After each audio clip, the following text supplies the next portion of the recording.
The Word podcast. Hello, good morning, afternoon, evening, one and all. Yes. If you're joining us live, hello. Thank you for being with us here. If you want to listen live, we go live every Sunday, 6 p.m. GMT time. Nice. Just to be specific for anyone who is listening, somewhere where it's not GMT time, because there are a bunch of other places, do you know what I mean? It's all a bunch of times.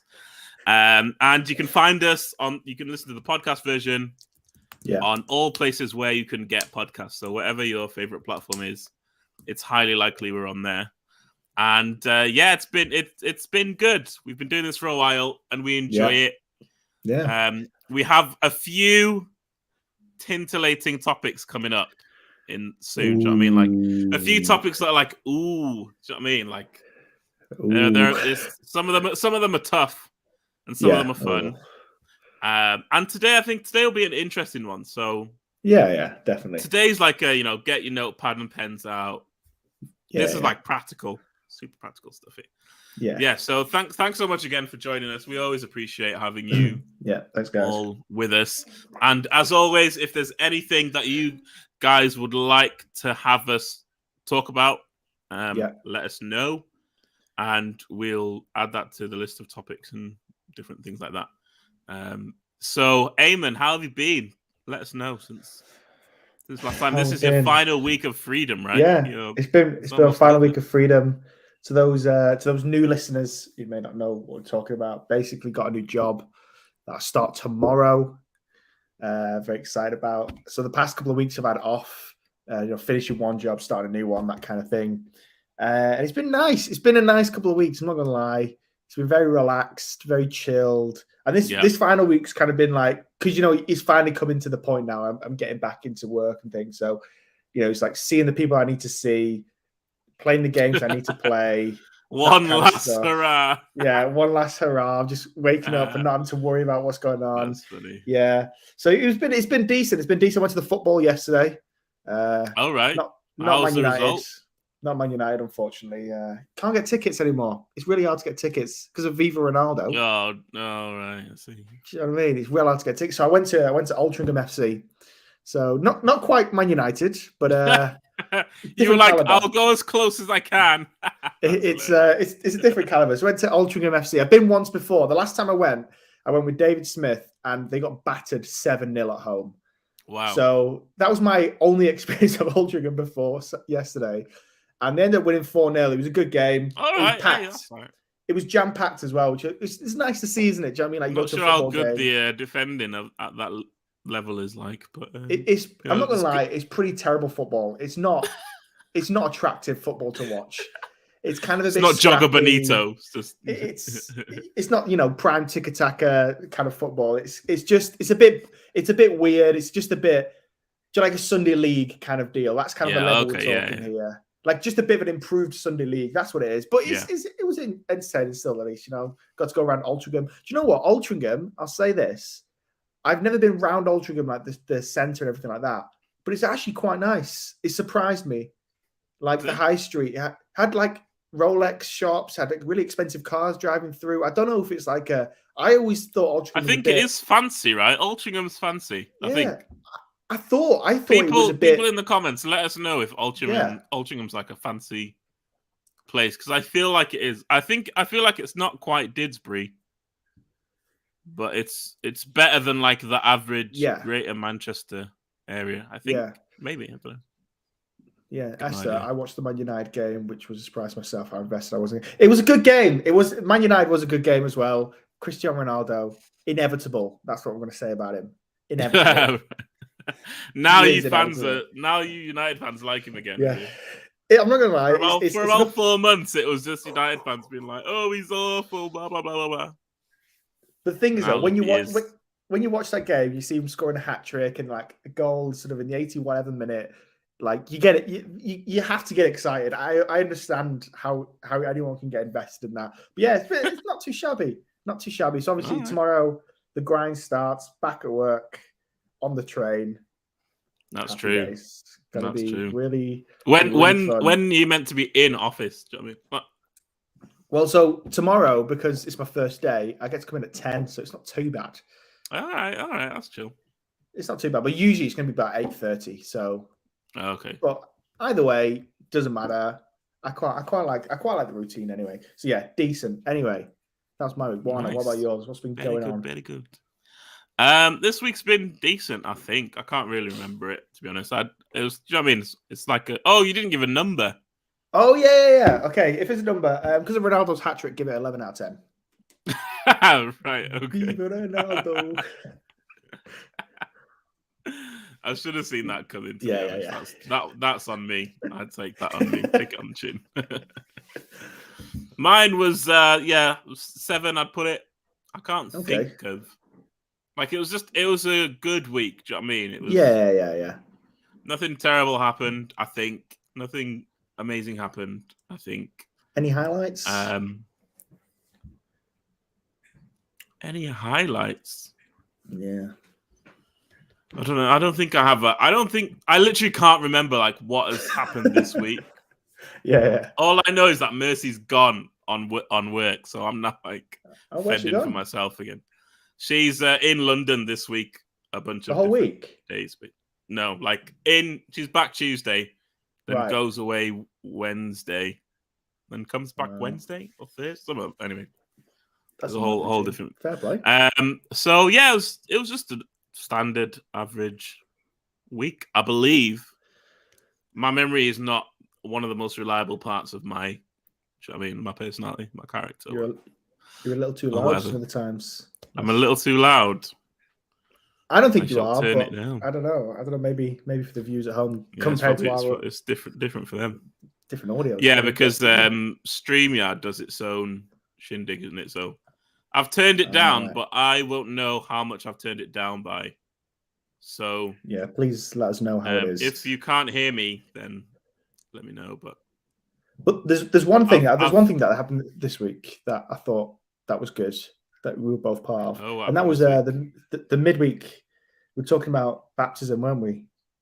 In water. Yes. And I thought it was a very good discussion. I quite enjoyed it, to be honest. Esther saying, "Wait until you reach 40."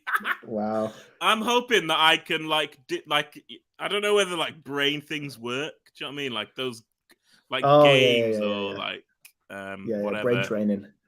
Yeah. But I feel like I've been relatively consistent.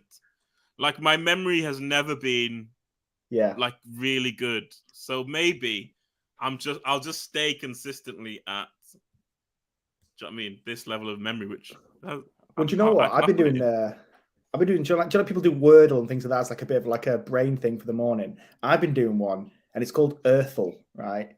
And hear me out. It's basically that literally sounds like such a D-Tech version of Wordle, doesn't it? It is. I'd really love to make Wordle, but like, what can I do to make it a bit different?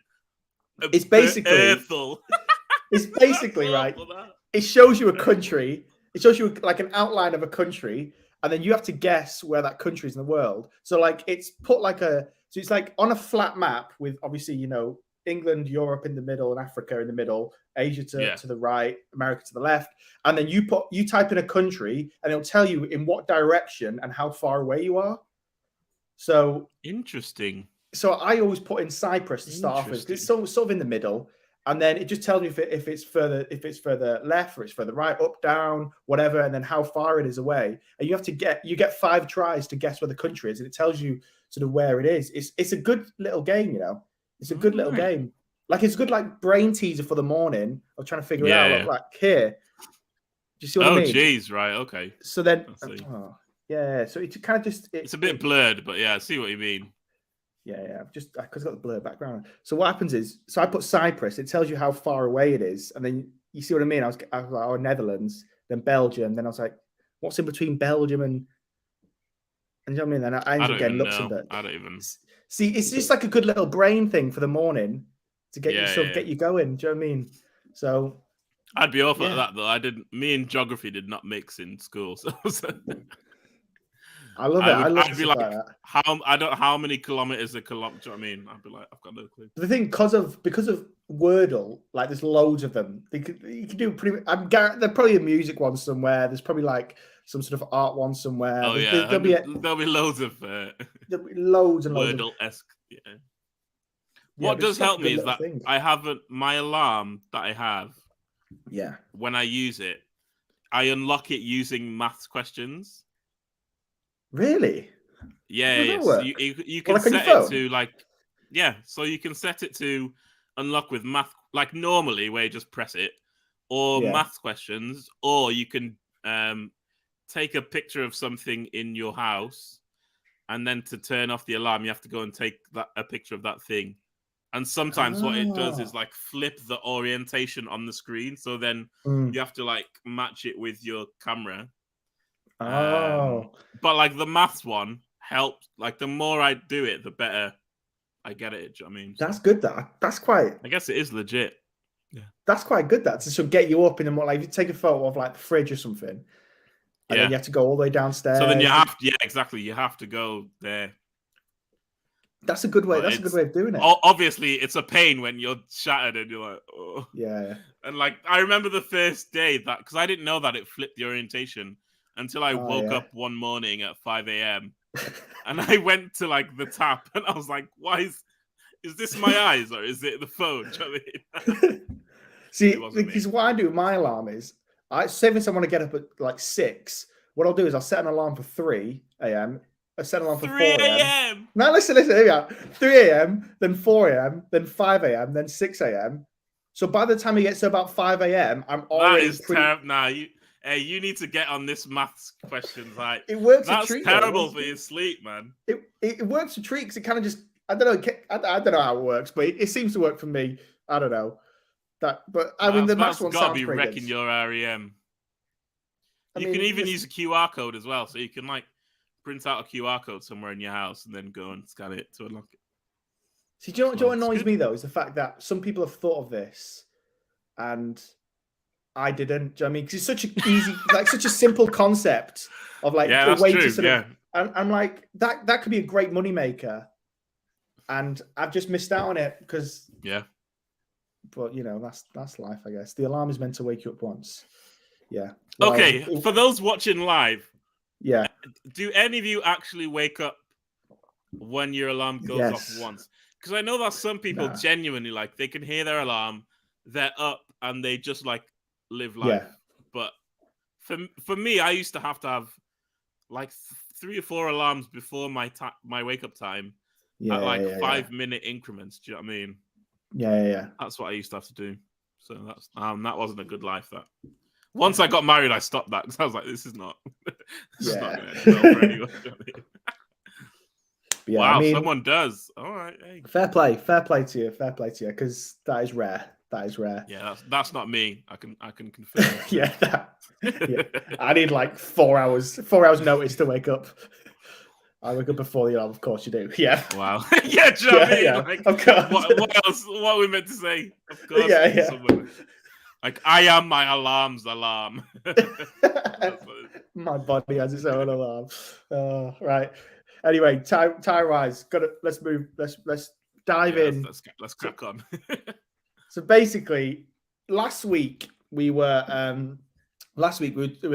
discussing Ruth and the Ruth rundown. Nice. Did you call the podcast that? No, I didn't. Oh, you should have I literally just thought of that right now. So, yeah. The Ruth rundown, that's class. But I think I literally just called it Ruth, so I'll add it on. You know what I mean? Yeah, I don't. So at the end of that, Warner sort of talked about a little bit about how he reads the Bible in terms of like how he actually sort of you sort of said it was like a monologue or something like that, or that's how you read it. And it just sort of, I thought it was quite interesting because I've never heard that before. And then I saw in the comments that a few other people did sort of similar things or the same thing. So I thought it'd be interesting to sort of have a bit more of a relaxed kind of just chat really about sort of how we ourselves, how we read the Bible, how we prioritize time to read the Bible, how we study the Bible, all that good stuff. Some tips and some tricks that have worked for us. Maybe we can sort of help you out a little bit if if you're sort of struggling to find routine or whatever. And obviously, we'd love to hear you guys as well, how you guys do it, how you guys read, how you guys prioritize time. Because obviously, everyone's different, isn't it? Everyone lives different lives. Everyone has different things going on, and everyone learns different ways as well. So there are a million, because there's no right way to read the Bible. Do you know what I mean? There's no sort of one way. This is how you have to do it, or else.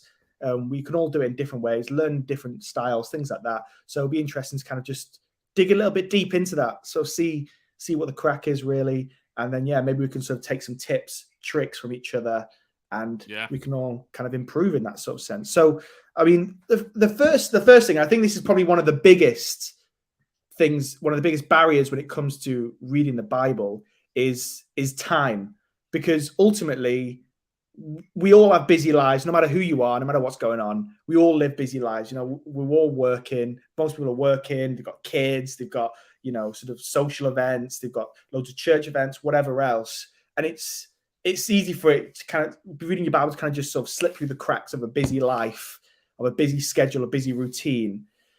And so it'd be interesting to kind of learn and sort of starting off there. So if in the comments as well, when we're sort of going through these questions, feel free to obviously put in the comments what you guys do. Be helpful to sort of have a look and sort of hear different perspectives. But Warner, like starting us off, how do you prioritize or find time to kind of read the Bible?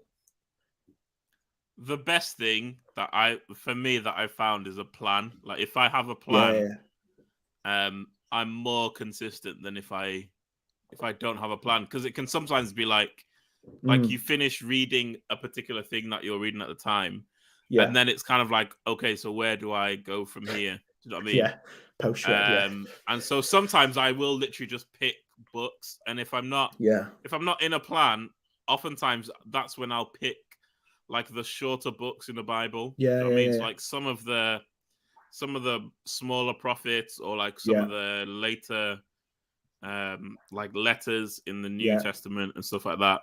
Because a lot of the plans that I do end up doing, I do them for the long term. Because I don't find a lot of benefit personally in like really short bite-sized stuff, like one verse. Like it just it's almost like I don't want to say there's no point for me, but it's not. Because I find so much more difference in, even if I'm reading like half a chapter or a chapter. So most of the plans I do now are longer, because you do get some where, especially like on the Bible app, on the YouVersion app, it's a great app, but some of the plans, they're not that great, because it's like 4 or 5 paragraphs of someone's thoughts on the verse, and then it's just like one verse, and I'm like, you could have done your thoughts as like a sentence and given us more context, like more scripture. Do you know what I mean? So I think the best thing is find a plan that is around something that is like stirring you at the moment, or maybe if you have a situation or a need that you're going through, be like, okay, let me do a study, or let me find a plan that is addressing money, or addressing work, addressing whatever situation it is. And that's a good place to start, because otherwise it can be I find it anyway, very like it can be daunting to just be like, all right, which of these 66 books am I going to read today?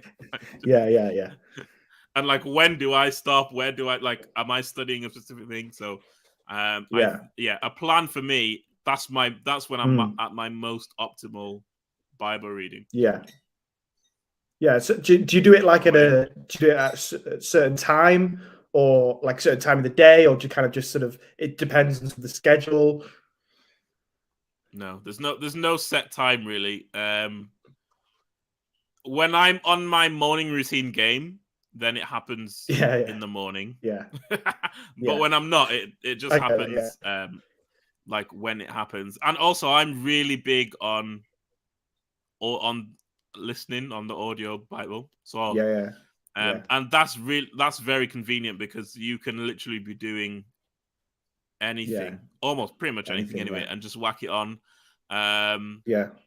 So like when I'm back at the gym, a lot of the times I'll listen to the Bible there. So like during the shred, that's what I was doing. That's basically when I would do my shred portion is like my morning routine at the gym.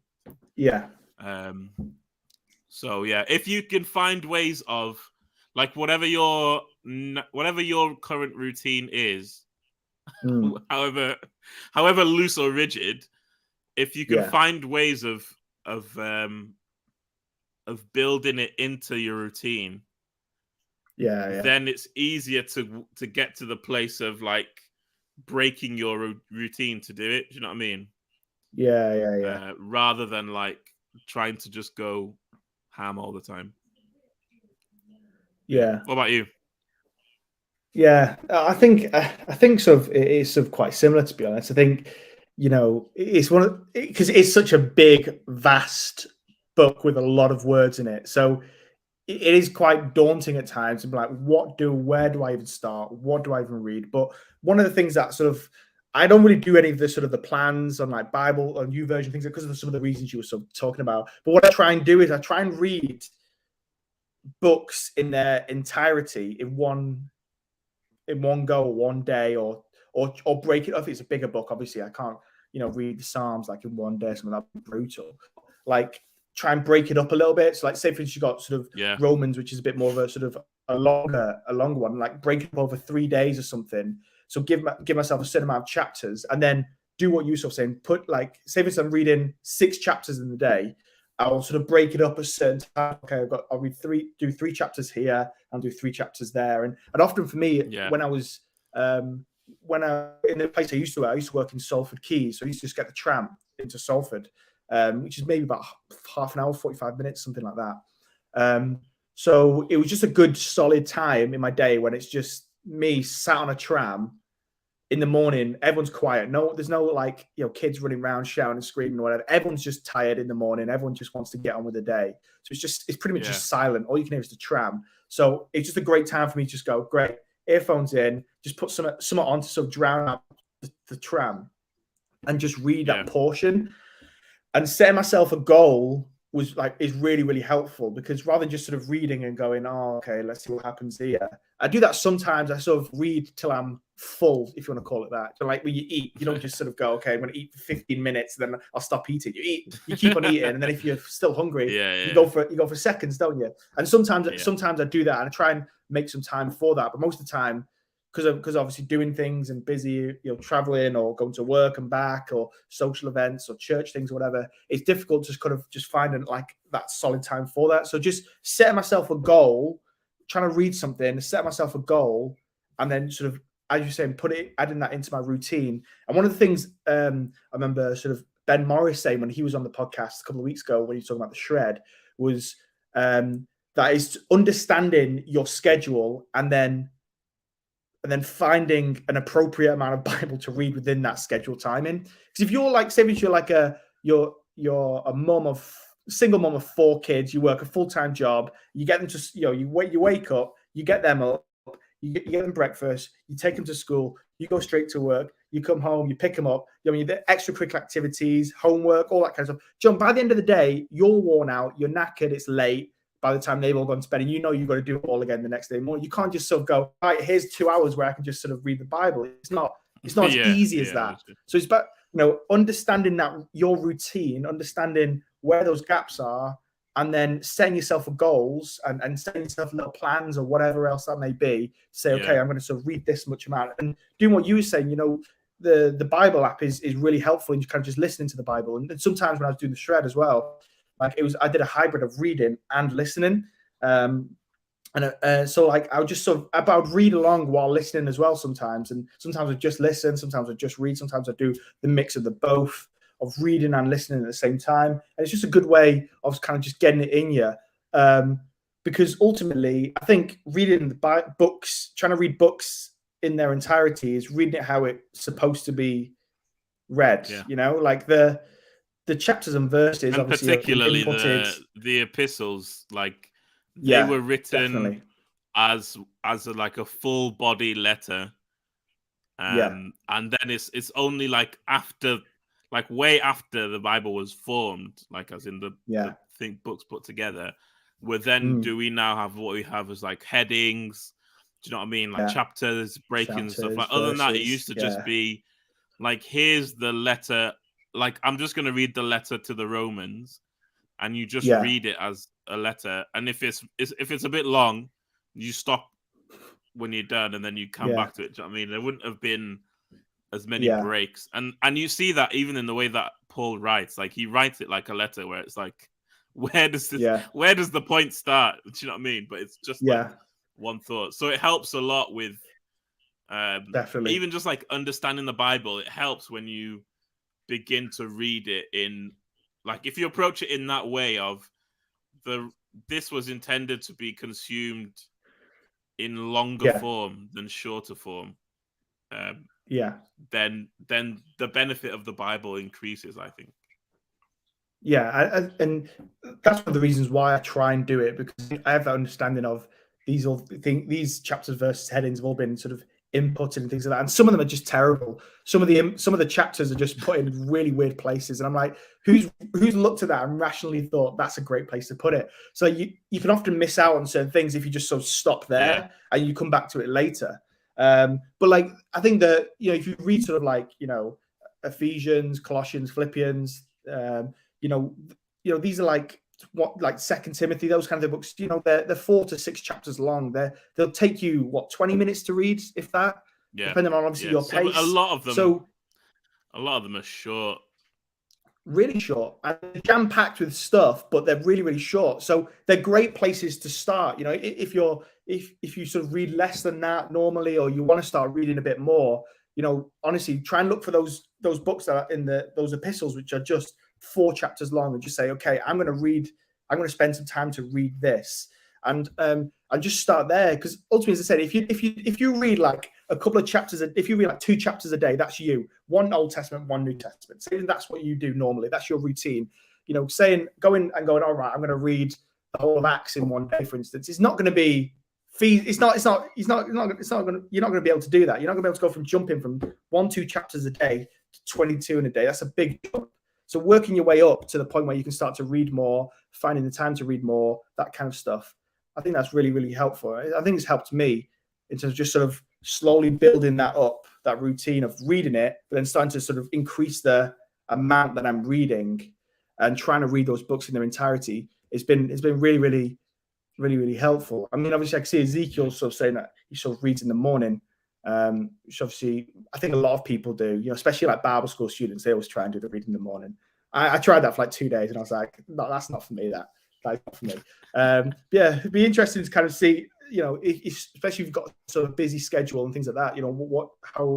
When do you read it? Even if you're not listening live, it'd be interesting to kind of hear sort of what you have to say, or how you do it. But I mean, so when you're reading itself, I know last week you touched on this slightly, but sort of how do you actually read? Because you're talking about like a monologue. You're reading it like sort of like a monologue or something. I can't remember exactly the wording you use for it. Well, that's just how I read.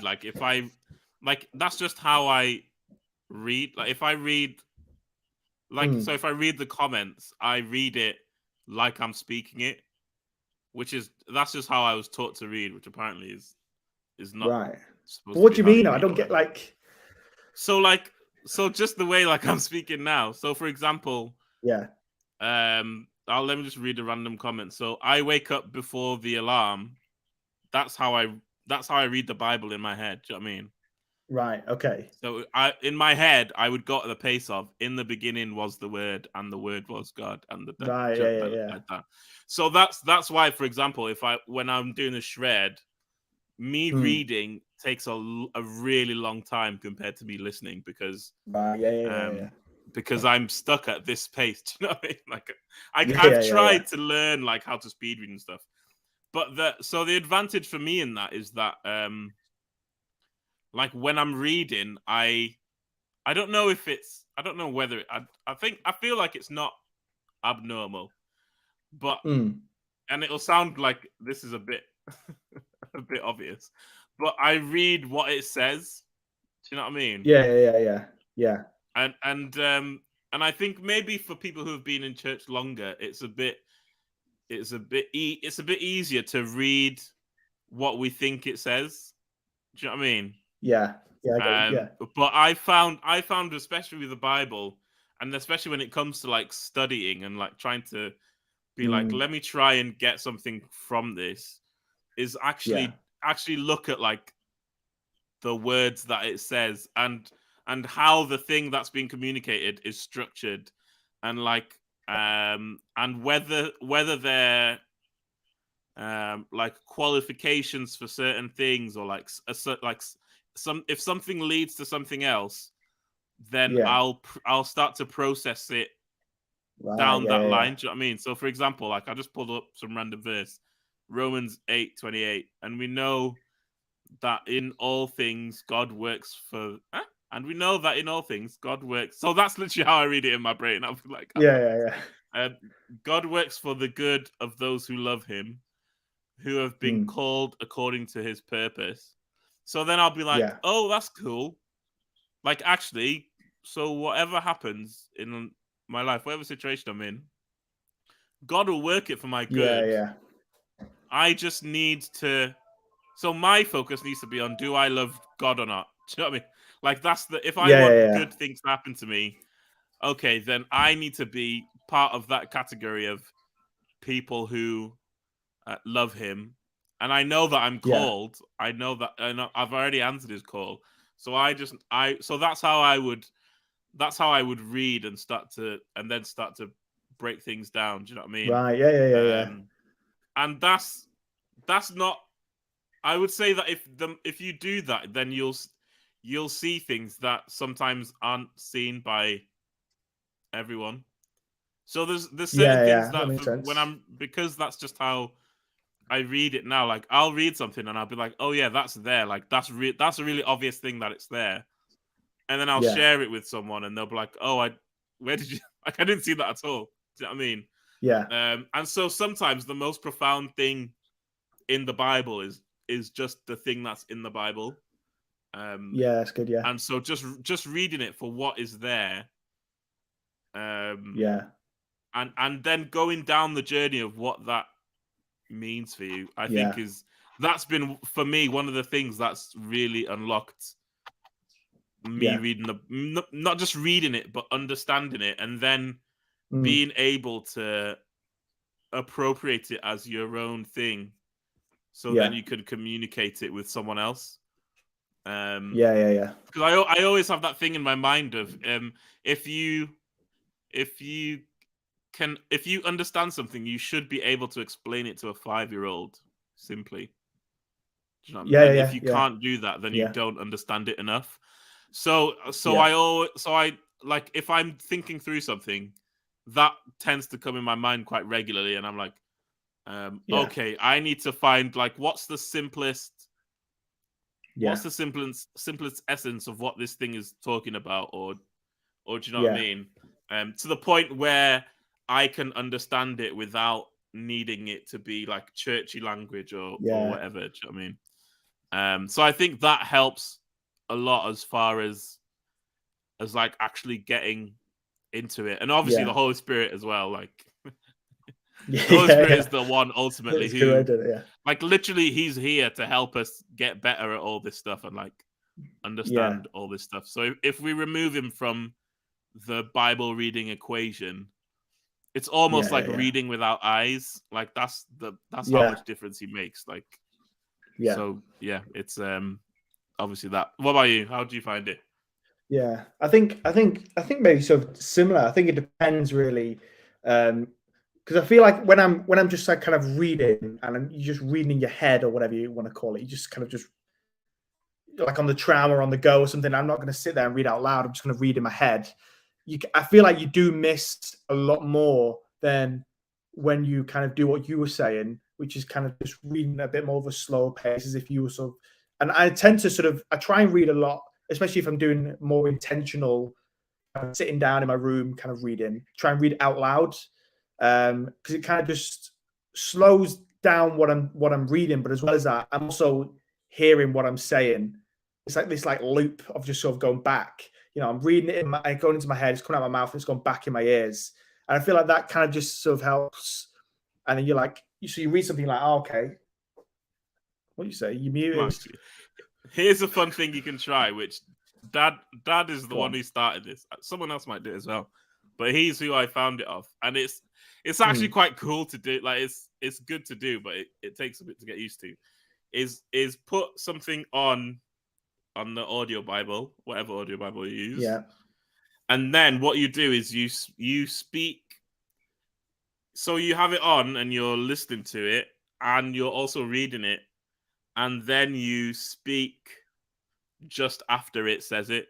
Do you know what I mean? Okay. So you follow the words, and it's just a fun like little thing. It's actually really effective because there's faith that comes by you hearing the scriptures, and then obviously the scriptures themselves, like that's the word of God. So it's like all of that, but it's that's an interesting way of, if someone's like, oh, I'd love a fun little thing to like spice up my Bible reading, I don't know.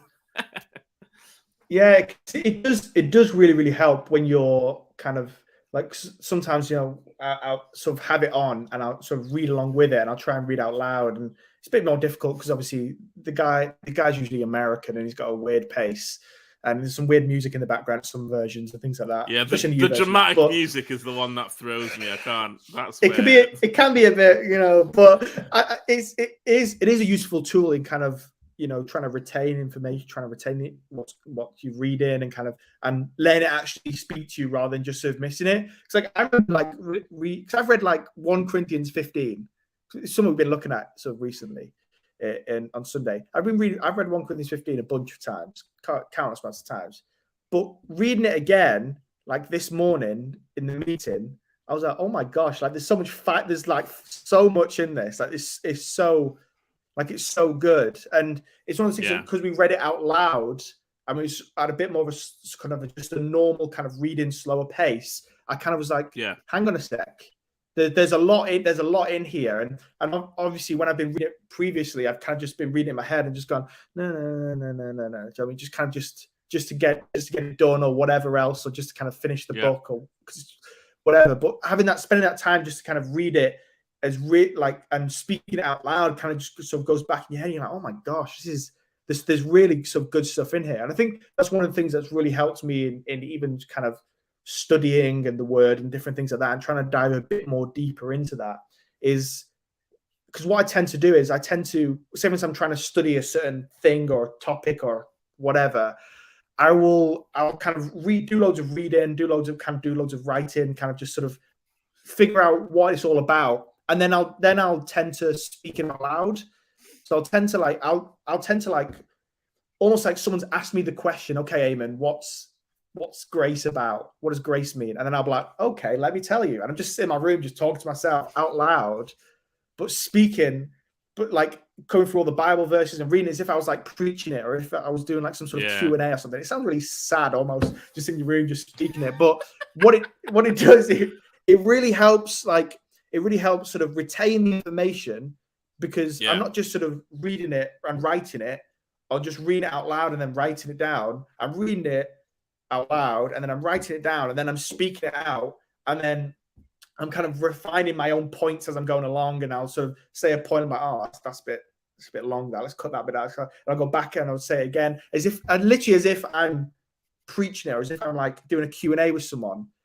And it just really helps sort of solidify that information. But as well as that, it also helps, say if somebody asks a question about it, I'm not just sort of spouting out whatever I know about the topic, but I've already got some sort of idea of some clear points. It's like what you're saying, you know, if you can explain to a 5-year-old, then you understand it. If you can't, then you don't understand it. You just got information in your head. And I feel like saying things out loud and speaking it out loud really helps kind of take out the jumble that's just in your head of all this information just sort of rolling around in the same folder. You kind of just concisely sort of speaking it out almost. And that's one of the ways I think I really studying and trying to learn what the Bible's saying, things like that, just sort of reading it out loud, listening to what I'm saying, going back over it, you know, speaking out like I'm preaching or Q&A, whatever. It's just, I think it's just a really good way of kind of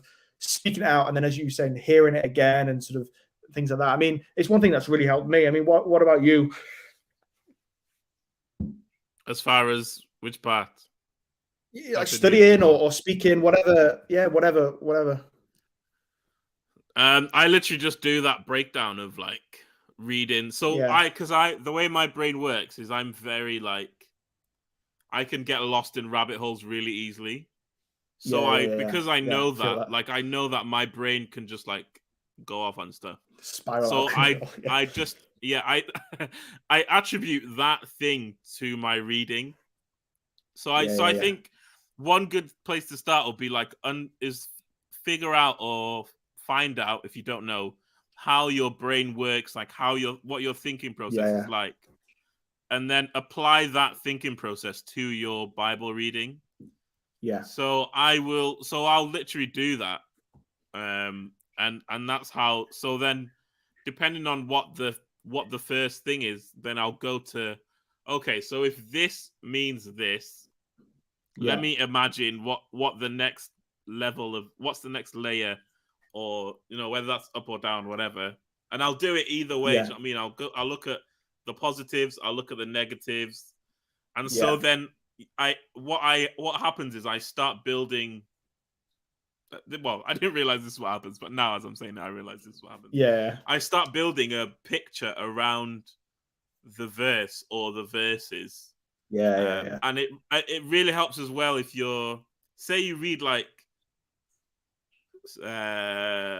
let's say 4 to 8 to 10, just a chunk of the Bible, of a few verses that are on a particular topic.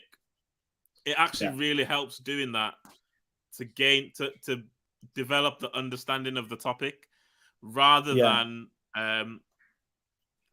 focusing on like, I'm just gonna go on one verse.